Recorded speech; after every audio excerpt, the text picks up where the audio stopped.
जानदारों की दुनिया, तवफ़ुक़ और जमातबंदी, इसका दूसरे हिस्से के बारे में मालूमात हासिल करेंगे। ग़िज़ा के लिए हैवानात में तवफ़ुक़।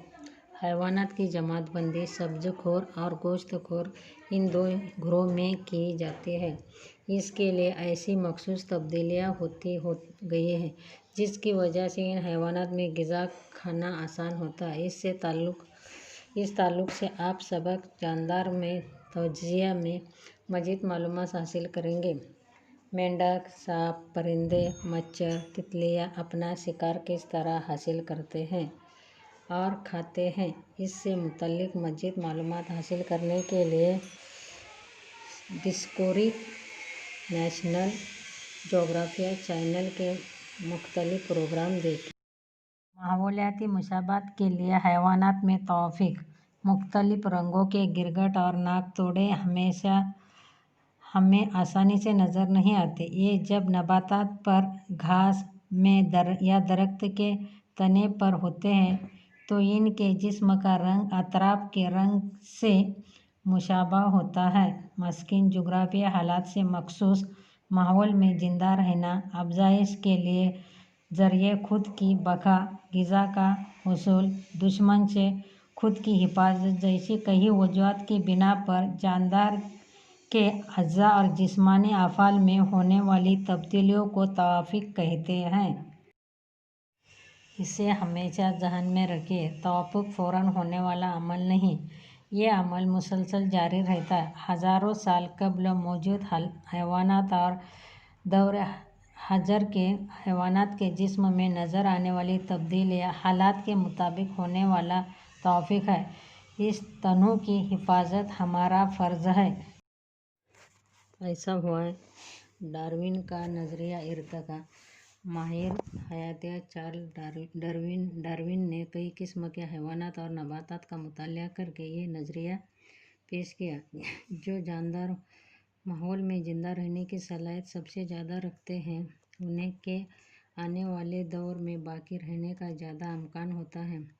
इसको बक़ाया इस्लाम का नज़रिया कहते हैं। यह डार्विन का पहला नज़रिया। अगर कोई जानदार किसी ऐसी ख़ुसूसियत के साथ पैदा हुआ हो जो इसके लिए फ़ायदेमंद हो और वो ज़िंदा रहे, इसकी अगली नस्ल भी इसी तरह की होंगी। ये डार्विन का दूसरा नज़रिया है, जिसे कुदरती इंतखाब का नज़रिया कहते हैं। जानदारों की जमातबंदी। सामने दिया हुआ चार्ट पर गौर कीजिए और उसका मुशाहिदा कीजिए। ज़रा देखिए, नबातात और हैवानात की जमातबंदी क्यों और कौन से उसूलों पर होती है। हमारे माहौल में पाए जाने वाले मतनूअ जानदारों की दुनिया का एक ही वक्त मुताला करना और उन्हें बेवक्त ज़हन नशीन करना मुश्किल है। आज तक कई साइंसदानों ने इसके मुख्तलिफ़ ख़ुसूसियात की बिना पर नबातात और हैवानात का अलहदा जमातबंदी की है। ऐसी जमातबंदी की एक जंजीर बनती है। इसकी इब्तदा आलम हैवानात या आलम नबातात से होती है। इसके बाद जानवरों की ख़ुसूसियात में नबाती मुशाबहत और इंतलाक़ के लिहाज से इनके ग्रोह तैयार होते हैं। इसको जमातबंदी कहते हैं।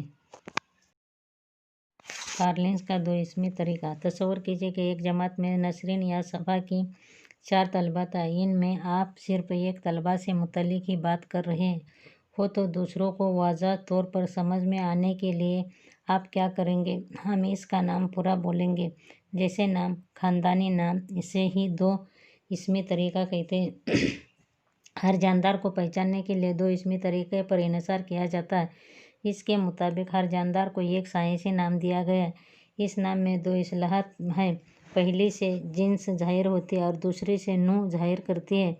बैनुल अक़वामी इस्लाह तस्मिया के तहत तमाम जानदारों को 2 इसमी तरीक़े से नाम दिए गए हैं।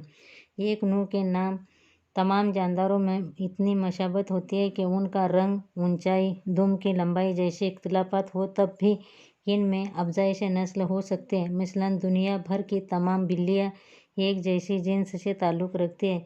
इसी तरह हैवानात में मुर्गी, गाय, कुत्ता वगैरह, नबातात में आम, मकई और गेहूँ की मिसालें हैं। देखो बच्चों, अपना सबक अभी मुकम्मल हुआ है। इसके बारे में चंद मस्की सवालात अपन हल करेंगे। पहला सवाल है, ऊँट को रेगिस्तान का जहाज़ क्यों कहते हैं?